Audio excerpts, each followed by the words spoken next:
Excuse me. আরে আপনি চলে এসেছেন? কি? আরে হ্যাঁ, আপনারই তো ওয়েট করছিলাম। আমি এখানে দাঁড়িয়ে রয়েছি আর আপনাদের মতো ছেলেরা আসবে না? এটা তো হতেই পারে না। ভাবলেন একটা মেয়ে রাস্তার উপর একা দাঁড়িয়ে রয়েছে, যাই গিয়ে একটু লাইন মারি, যদি একটু হিল্লে শিল্লে হয়ে যায়, তাই না?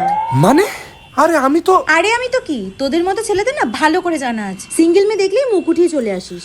এই চুপ। আমি এই অ্যাড্রেসটা জানতে এসেছিলাম। ও আসলে সরি দাদা, আমি না বুঝতে পারি। আসলে এরকম রাস্তায় দাঁড়িয়ে থাকলে না সিঙ্গেল মেয়েদের দেখলে ছেলেরা এরকম উৎপাত করতে চলে আসে। বলুন না, বলুন আপনার অ্যাড্রেসটা বলুন, আমি বলে দিচ্ছি। কোনো দরকার নেই, আমি একাই খুঁজে নেব।